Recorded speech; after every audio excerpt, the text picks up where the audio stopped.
Despite the fact that they are still among the best teams in the NHL, the New York Rangers have sent shockwaves through the hockey world with the announcement today from Elliotte Friedman that the team is looking to move some big pieces to make changes to its lineup just a month and a half into the season. Friedman's tweet says, quote, "In the aftermath of their 6-2 loss in Edmonton on Saturday, the Rangers have made it clear that they are interested in making moves and shaking up their roster.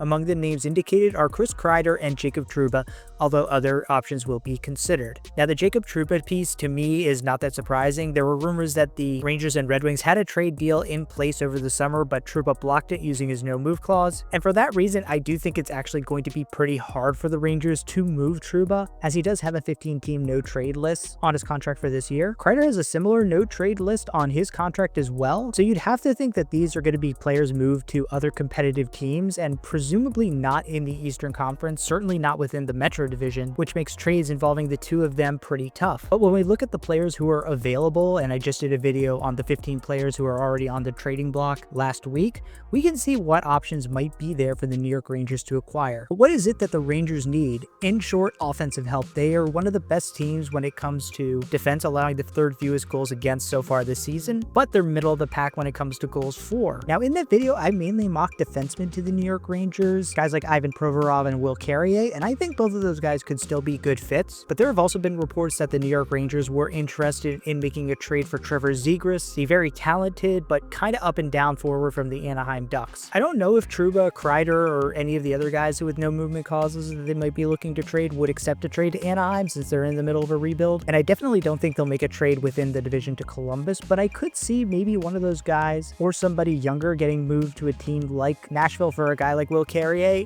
And honestly, since Nashville is kind of flailing a bit, could we do something really spicy and have them trade for a guy like Steven Stamkos, who came in over the summer very ballyhooed but has been fairly disappointing relative to his expectations? Alternatively, could the Rangers make a godfather offer to the Seattle Kraken in desperation to pry Jared McCann out of there? He seems like the kind of guy that the Kraken are probably not going to rebuild around at age 28, but he's been very productive for them in his years in Seattle, so they could potentially induce the Rangers to give up like a good amount to get him. Or would the Rangers maybe want to make a more minor trade and trade for a offensive guy that I've always loved in Daniel Sprong? He'd be a great addition to their bottom six, adding a little bit more scoring touch there and taking a little bit of the burden off of their forwards. In all honesty though, I don't really know who the Rangers could be trading for outside of the people that I mentioned, unless they're giving up hefty overpayments. A lot of the teams that would be looking to move off of players like the Flyers, the Blue Jackets, and the Penguins are in their own division. They're probably not going to deal with them. The mere idea that the Rangers are not satisfied with their station, fourth in the Metro Division, which is a division that has become incredibly stacked this year, just goes to show how all in this regime is on the Rangers this year.